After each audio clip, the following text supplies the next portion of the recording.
Hi, everybody. It's Liz and Deni here. Welcome to our chat this week. Hi, Deni. How are you? How has your week been since I last saw you? It's been busy. It's been busy, but I always kind of like that when we meet, it sort of brings me into this moment, and our chats always take me into all sorts of areas of my creativity. So I love it.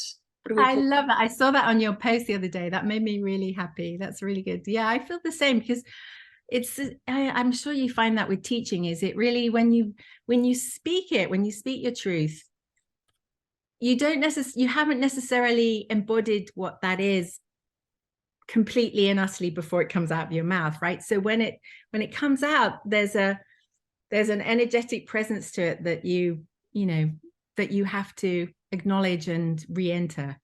Does Well, that I make think sense? also being graceful with yourself in the fact that you may say things that you don't know whether you believe or not. Yes. So everybody that's listening, forgive us because we might change our tune. So some of the things that we might say might, I'm sure I will eat my words many a time. But yeah, please give us some grace and forgiveness around some certain things. But yeah, we're speaking from our hearts and we're speaking, from something we're really passionate about. Today we're going to be talking about a subject that neither of us are particularly familiar with or confident in talking about, but it's fascinating. And I've just come off a really, really mind-blowing, literally just come off a mind-blowing seminar. And when I opened up with Deni, I just kind of exploded into her when we decided to carry on this conversation because it's so fascinating. And the conversation or the seminar that I was in was talking about AI, artificial intelligence, and um, uh, how to be and the whole umbrella of the seminar was about being a creator. And these are not necessarily artistic creators; they're creators of new original content. And so the seminar is about building a brand and building your original thought. And the speaker today was a really cool guy who took us into the AI world of artificial intelligence. And I must admit, lots of people on the seminar were like, yeah, I use it all the time. I use this. And I'm like, what do they use it for? And like, wow, how does that work? And I felt so, naive. But as it unfolded and as these sort of demonstrations, it just became an incredibly fascinating tool that I could see would be really impactful for so many businesses. Have you had any interaction with it? And do you know you're pretty techno savvy, so I'm sure you're Well, better than I am. I've heard rather than used. So it's definitely something that I know that there's a lot of people on social media and brands that use the AI programs to write content. Yes, It's not yes, something I've done. It's something that it's it polarized me. I thought, oh, what a great thing that would cut out so much time, but also, like, at what point does that leave me behind in all of the content creation? right, I right. think as we spoke before, there's an 80-20 rule where you can let it create and then you've got to go in and put yourself back into it. Yeah, It's definitely here as we've spoken about. So it's something that yeah. we need to not be afraid of finding out more about, and not be afraid of the fact that this is going to be the way that the world is moving. It really is. And I remember I went to a TED talk last summer with a friend of mine, and one of the skits, or one of the it was sort of a lots of different stories. It wasn't just one TED talk, and it was all about AI. And I just didn't know anything. So since then, I've sort of just unpacked it a little bit. But it is and can be the most incredible tool. So just to give the listeners an example, um, on this one particular program, I typed in, because that was going to be our subject today, what makes great art, and and then I said, give me 10 points, to highlight that. And so there in front of my eyes, chung chung chung chung, came 10 really pretty great points about what makes great art, and the emotional content and the longevity and the timelessness and the originality. And it sort of, at first I was thinking, oh, it would just be very sort of generic, like you're asking Siri, and I always have an argument with Siri because she never really answers me properly. And there in front of my eyes was really great content, and I'm thinking, oh wow, okay. So then the next thing that they had us do was say, write a script around a subject that's polarizing in your industry. And so that had been, it's interesting you use that word polarization, because that had been our task the day before, is to think about something that was polarizing. And so, I struggled, but my sort of where I landed was how, this subjective judgment around art is what makes a good piece is for one person is not necessarily the same as another. And is there a space in between that is a common denominator for both of that? And if it is, what is it, and how do we access it? So then I asked it to write this. So I said, write me a script around the subject of good art, bad art. And there in front of my eyes was this play of, I can't remember the names of the characters, and this whole play around this subject. It's like, wait, what? And then we had to do something else and something else. And, so it went on, and he used other people. And then we went back into the screen and used other people's business models to unpack theirs.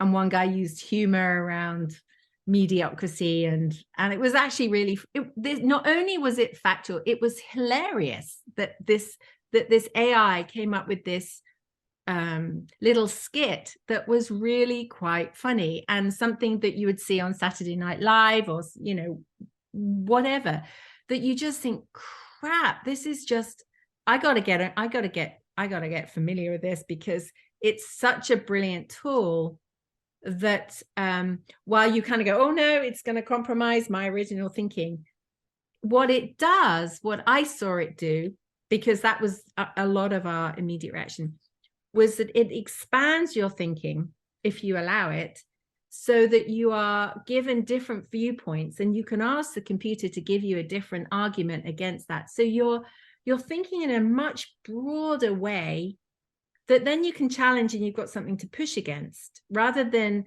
create something pull something out of the air. It can expand your thinking so much more, which I found really exciting. Yeah, interesting that you brought that up, because now I'm thinking of a conversation that I listened to on a podcast the other day. And it was this guy talking about AI playing this particular game. It may have even been Seth Godin. And he was talking about this particular game that's usually played, I'd never heard of it, between two people. You could say chess, but they play it in a way that you almost know what the next move is going to be. Yes, I heard it. Yeah. Yes. And the AI came up with a different move. So they're all going, oh, that this AI can't play the game. But actually what unfolded is it won.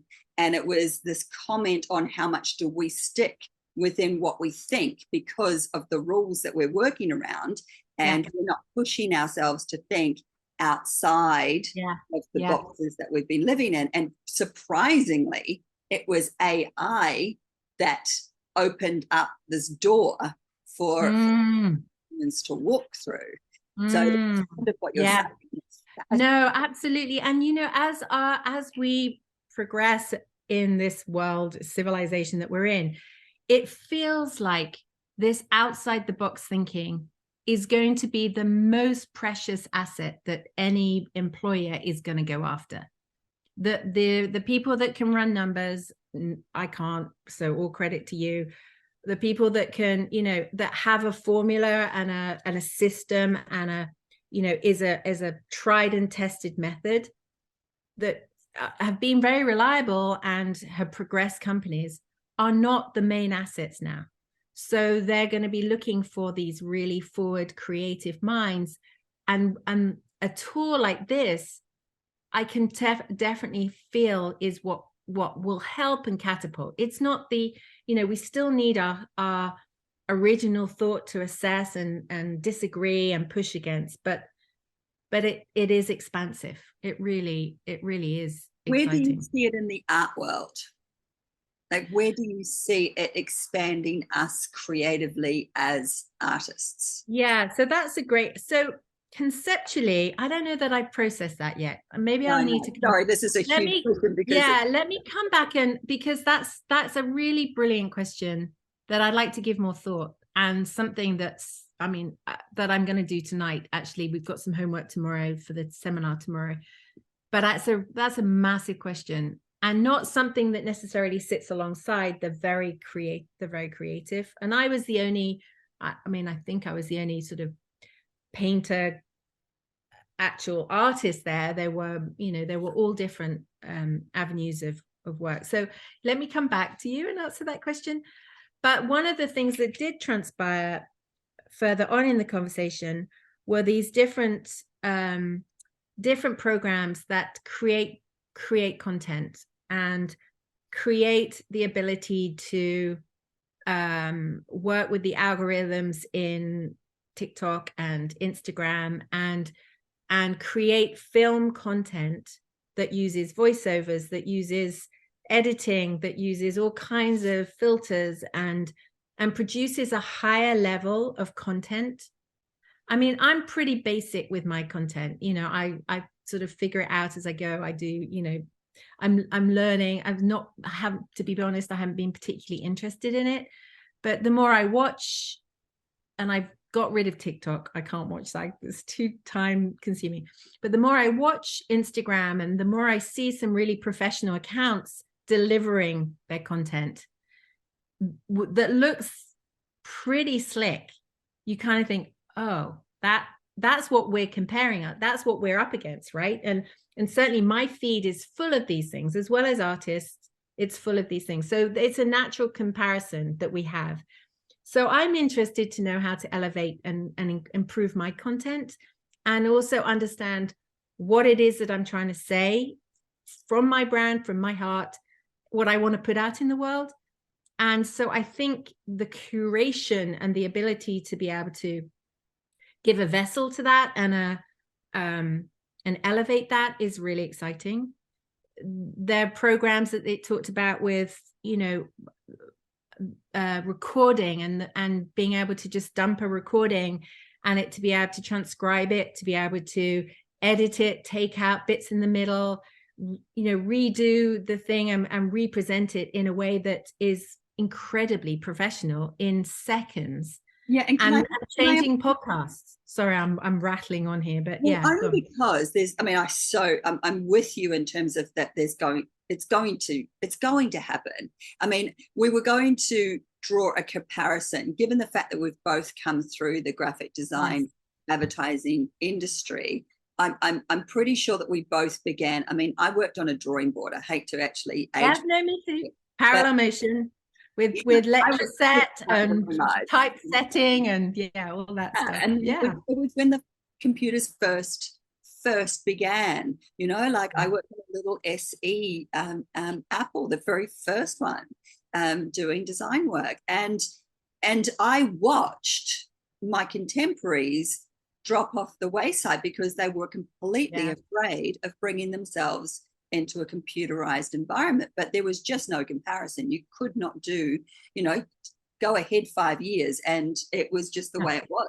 So if you didn't embrace it, then you were gone. And that happened again when, I was a print designer. I love print. That's why I'm, painting, paper, anything that's tactile for me, I love. And when everything became more online content, web page design, as opposed to magazine design or advertisements, it lost me completely because I just got excited about the screen. I hear you. And I think that there were a lot of people that then went, well, you're put to the side in design because we're going ahead in this direction. And that's when I knew I needed to find something else to be passionate about. That was still creative. And I think this next massive wave that we've got to get on board with and work out how we fit into it, or it fits into or it. how it fits into us. Yeah, how it fits into our world. But to be blinkered and to be fearful of it, and I know I was in exactly the same position, and I think I'm a little bit older than you, but I just squeezed through. So I got to a point in my world where I was able to, there were some junior designers coming in that knew computers, and I was, a senior designer and then a creative director, and so I was able to sort of manage them from afar, not knowing shit all about or wanting to have anything to do with the computers. So then but it was my downfall, because then I sort of continued to slip through and I didn't have to use it until I then decided to learn, Photoshop and Illustrator myself for my own, my own needs. And I'm still pretty basic with it. But this, this, I could see the same thing happening of going, oh no, it's not my world. But I think it is such an amazing tool that's moving so fast that we somehow have to put a hook in and just, get pulled into it some way, somehow. Yeah. So watch this space, everyone, because I'm going to be the new AI.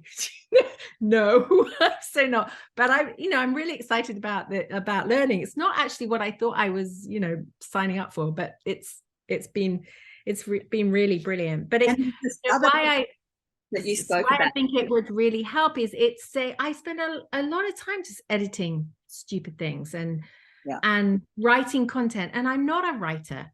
I know what I want to put, but it takes me a while, and I'm a bit dyslexic and I'm a bit all over the place, and so I'm constantly going back in and changing, realizing I've forgotten words. You can put in enough content and then it transcribes it in a really well written way. That's the other thing. I could put my content in and say, okay, write this properly with the right grammar, output it, boom, it's done. I don't have to, I'm fiddling around. So on a time-saving basis, it will be brilliant. There was this other bit that you were talking about professional slick content, and you're looking through Instagram, how you can see the difference.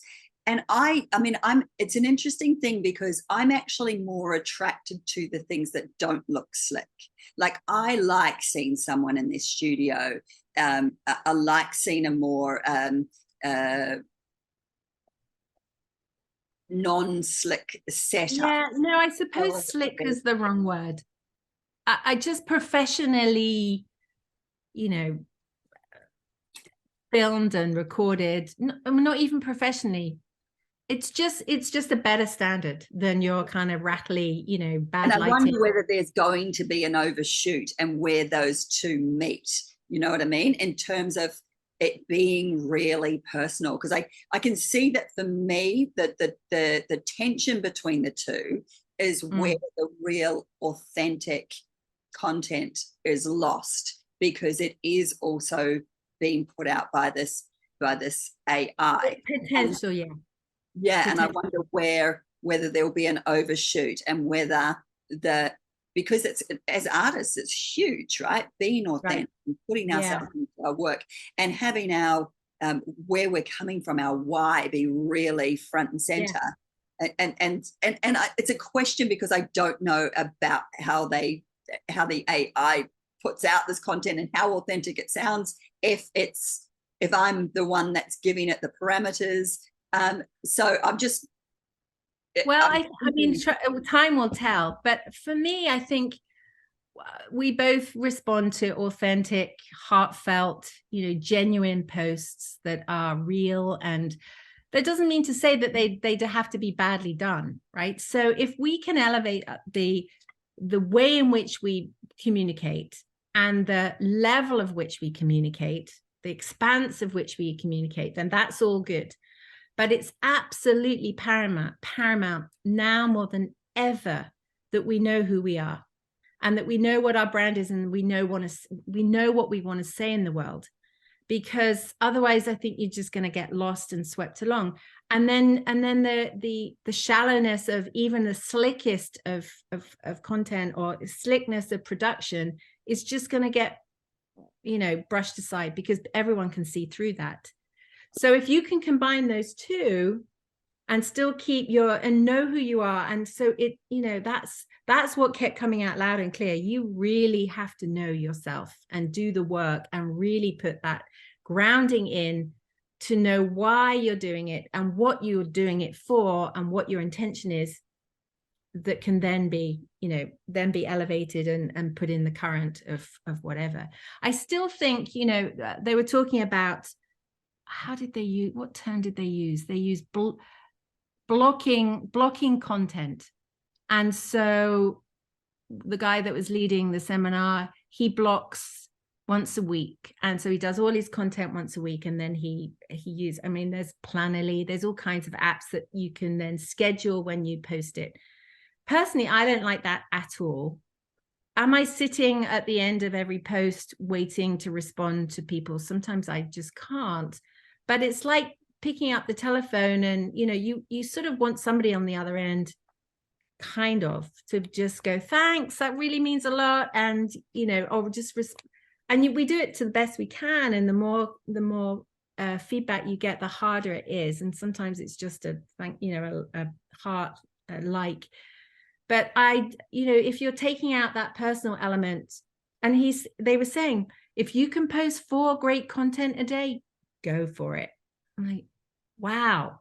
So we're going to have to be much more discerning about what we're looking for and what really resonates with us as well, because we're going to be flicking through, if content volume is going up as well, then the personal contact's going to go, and we're just going to be flooded. So all this being said, it feels as though there's a massive change afoot that's, and it's probably much more apparent because I've just come out of this seminar, right? But it's felt like this for weeks, that there's a change. And I thought it was just sort of my own personal situation. And you said it, astrologically, there's some stuff going on. We're about to, and I'll just spend 2 minutes on this. Yeah. It's so important. It's the biggest astrological event some people are saying this for this couple of years, for this decade, and that is Pluto, the furthest away planet, if you don't count Eris, is moving signs. And that does not that happens, very, very infrequently. We'll be sitting with Pluto in Aquarius for the next, 30 something years. So it's going to be like a large proportion. Pluto's been in Capricorn, which is all about structure and working, and is moving into Aquarius. And Aquarius is very much the AI world, and about the collective. So, and it's happening this week we're going to get a little bit of a preview of what Pluto and Aquarius is going to look like for the whole of humanity, because the further away a planet is, the more it is talking about everybody, universal themes. So this is, and we're going to get a really clear look at it, and I think this is where it's going to be. It's so you saying this change is afoot, it's so afoot, and we're right in the week of it right now. Wow. That's very serendipitous to me, because I didn't really have any clue about that, and nor did I have any real clue about this. But my prayer and my meditation the last few weeks has been, what's next? What's about to happen that I need to know about? Show me, guide me, lead me in the direction that I need to go in, because it feels much bigger. Absolutely. Sure. And I was thinking about that. We were originally going to talk about what makes good art, and I was thinking through that from a kind of like almost like a pulling apart what goes into art, and in some ways the rules of a good piece, or how it looks, and balance and contrast.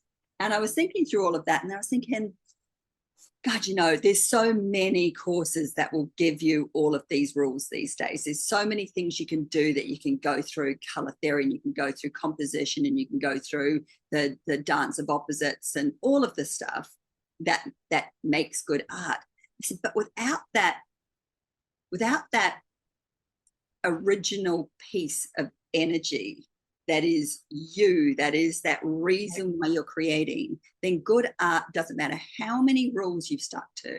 It doesn't matter how anybody could come to it and say, you've done that, you've done that, you've done that, you've done that, tick, tick, tick, good art.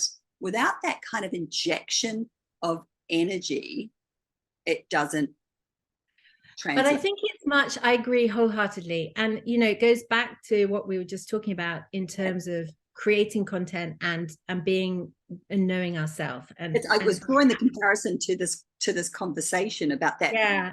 Original, that piece. How to produce good content and good art and have a good product to be able to market.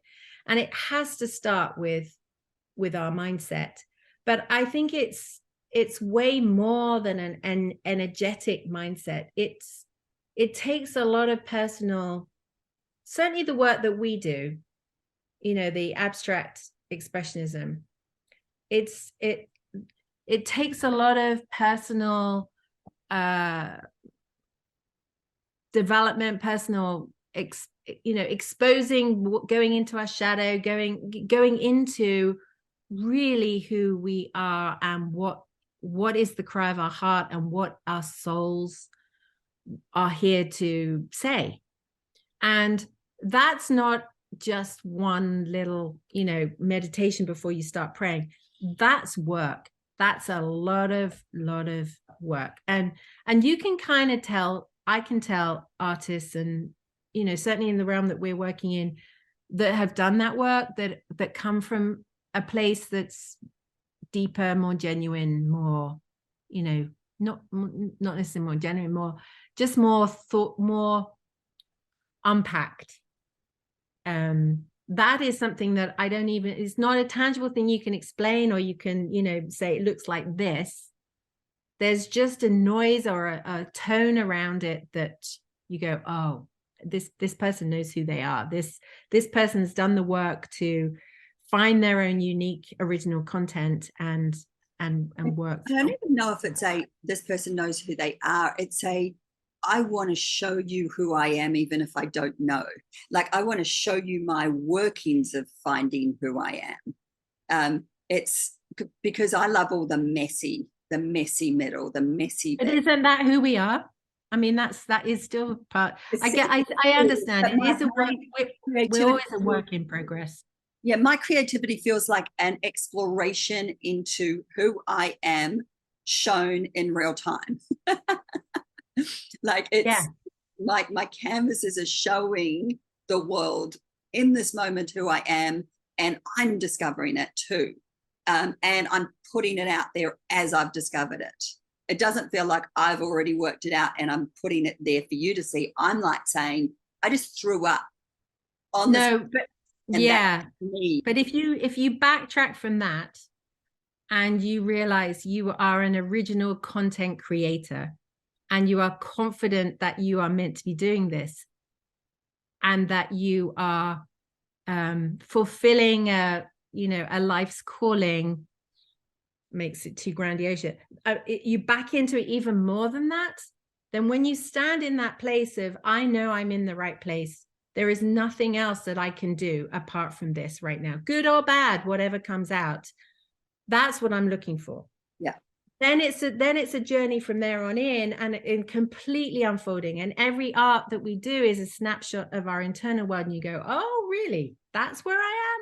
Like, it's a snapshot for me of, you know, and I had this event last week for the mayor of Newark, and, you know, a lot of the people didn't really know much about abstract art. And I was trying to explain that without it being too sort of overwhelming and too self-indulgent and too kind of, you know, woo-woo-y.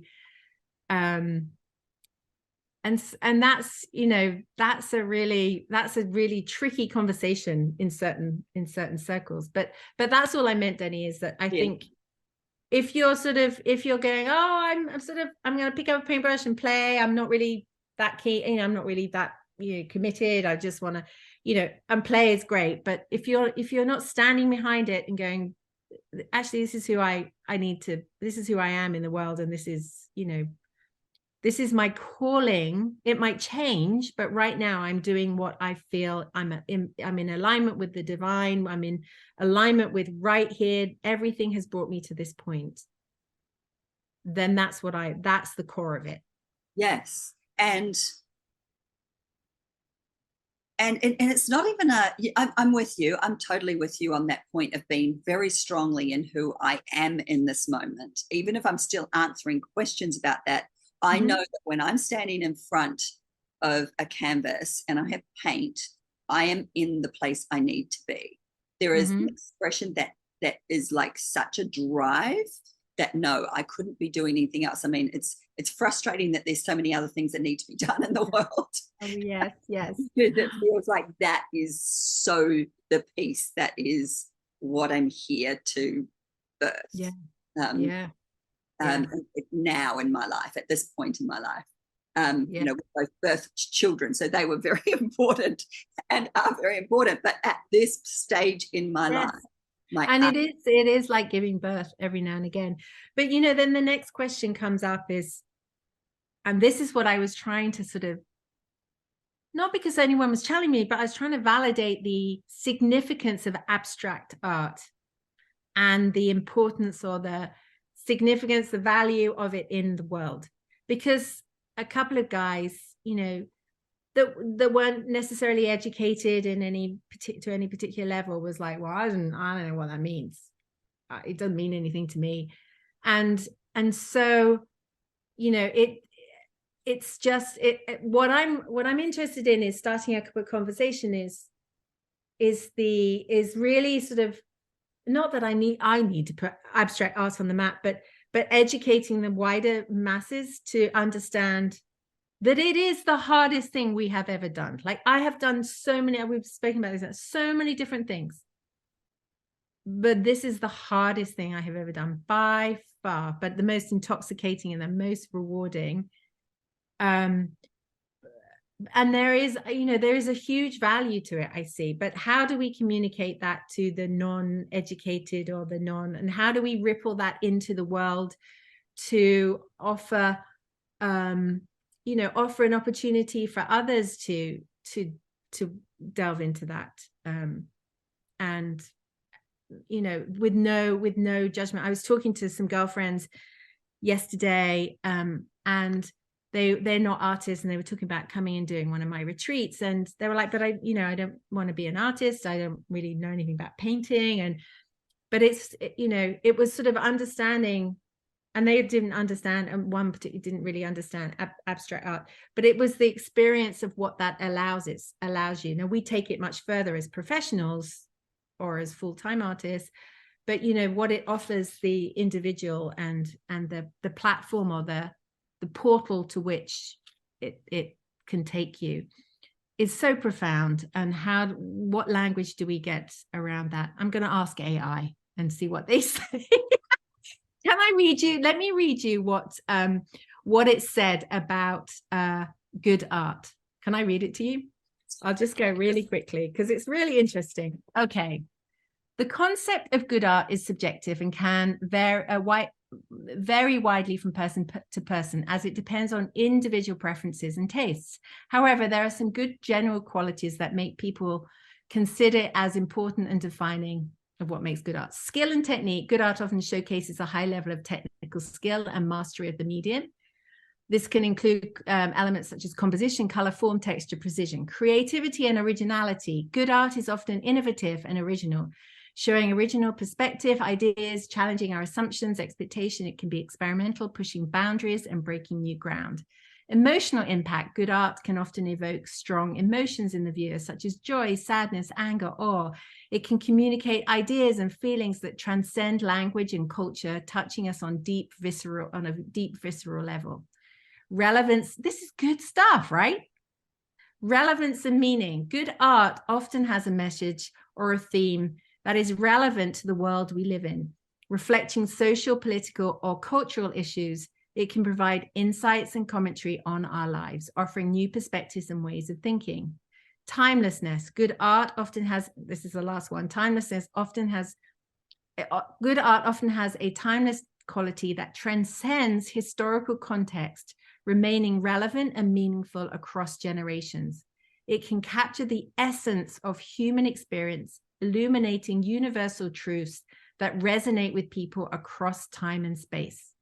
Ultimately, what makes good art is a matter of personal taste and opinion. It can be influenced by cultural and social factors, as well as individual experiences and preferences. God damn it, I thought that was bloody brilliant. Right? You'd not know that from someone writing a book about it, right? You just, that's that I typed in what makes good art in 3 seconds, that sort of came up. So that's great content that you can then expand on, and so anyway, there you go. Yeah, it's it's a fascinating world that we're living in. So if anybody has any comments or knowledge or experience that's listening to this, tell us about it, and tell us what you've used, and any programs or platforms that you've worked in, and how you think it might apply to the wonderful, creative, messy world that we live in. And if there's resistance to it. I think that particularly amongst a certain age group, there will be this feeling of what are we losing out here. But again, the younger generations are going to be going down this path. This is the world we're creating, whether we like it or not. So where do we sit in it, and where can we take our original thought even further, which is kind of the exciting bit. I was reading it was probably another book about original art, and whether any of us are truly original, or whether we're just regurgitating what we've already seen, which I think to some degree that's what we do as a collective. We're humans that are on this planet at the moment, and pretty much we're all around about, but we're sitting in the spot of what it is that we're creating right now, at the edge of this new creation of a world, but we're all there. So in some way, we're pushing pain around in a similar way to someone else that's pushing pain around. And it doesn't mean that we're not being authentic in what we're doing. It's another interesting conversation about originality. Yeah, that's that. Maybe we should talk about that next time, because I think the same way that we talked about this 80-20 relationship with how much you allow AI to generate and what you then change into it. It's a bit similar in our art and I have no idea what the percentage is, and I'm sure it changes for every individual and perhaps every painting. But if we are less hard on ourselves about, I got to produce something original, it's got to be completely new. And I know many people, and I've spoken to students that have that huge pressure on themselves to produce something that nobody's ever seen before. If we can say, you know what, I got there 60% of the time, or I got there, even if it's 20%, acknowledging that there is a huge amount of influence that goes on in all of us, because we are visual beings and we receive and absorb and are influenced and inspired by everything, whether it's a color, a tree, or a cushion, or a whatever it is that's around us. It just all goes in with no idea. So just thinking, okay, a percentage of this comes through, or is filtered through that is sort of my original discernment or my original origination, but the rest of it is the other percentage is just what I've received. And maybe we could be a little bit kinder on ourselves too. Well, there's also that thought that what we create comes from this other thing called creativity or source or whatever, and we're just tapping into this place that then feeds in this idea into us, and if we don't create it, then it's going to move on to create. Well, where did we hear that concept? That was always stuck with me, and I know that's true. Elizabeth Gilbert's book. It was Elizabeth Gilbert. Yes, that's it. Recently also been in a book that's come out. It's a guy that's in the music industry, and he's just done this book on creativity, which is fascinating. It talks about that, about creativity being something that exists, that we tap into, and it comes through us. It's not us that actually create it. But it's an original thought. The actual application of that original thought is what filtered through our influences. It was to the point where I think Elizabeth Gilbert talked about coming up with this theme for this novel that she wanted to write. Yes, that was Researched it, and she went into it and pretty much had the notes and everything for this book. And then something happened with her husband at the time, and they had to go into him coming into America. And then she went into a different book on marriage. And she met a woman, another writer. And when they actually got to talking about their creativity, this woman pretty much almost word for word was writing the book on the same thing as what she'd given it away. And it was just this idea that, this idea was there, I didn't take it up, and it went into someone else. And the expression of it was this other woman's, not Elizabeth's. Yeah. The idea, the original seed was there. Wanting to be creative. I had that when I did ayahuasca in Costa Rica 2019 for 2 weeks. It was life-changing. And I had a download one night about this concept, and it was to do with the elements. And I had the whole download. It rarely happens to me like this, but I got the logo, I got the whole vision of what it should be like, and it was sort of an interior store and a concept of between in this interior store. It even told me who my marketing manager would be and who the head of finance should be, and people that I hadn't really, it was so clear, and even when I came out of the journeying, it was still very present with me. And it was so huge and such an enormous step that I was dealing with some other stuff at the time that I thought, okay, well, that's great. I haven't got the capacity to do that. And then I walked into ABC Carpet and Home, which is the most beautiful store in New York, which is now no longer anywhere near like it used to be. It used to be 3 floors, and you'd love it, Deni. The curation, the presentation was, and the content was just so beautiful. And I love this store. And I walked in, and there it was, exactly how I got my download. And I'm like, well, there you go. That I didn't do anything with it, but it was, there were so many details in that, like Elizabeth Gilbert talked about, that I was like, wait, what? And at first I was like, oh shit. But then I was like, well, okay, that's a lesson that, that I learned. But at the time, I just didn't have the capacity or the confidence to make it, to birth it. Yeah, and it was just waiting to be birthed, and so it wasn't for you. That wasn't for you, even though it had dropped into your awareness. And it's kind of, it's this fascinating piece of are we the creators? And we are, because we're going to put that into us. But it's also free will and fate, or there's so many interesting topics that we could have. But the bottom line is, do we allow ourselves the time and the space to receive and hear those things coming into us? Do we even go out and ask for them? If we have a faith in the a higher power, what as creators is our prayer? Like, give me some more downloads.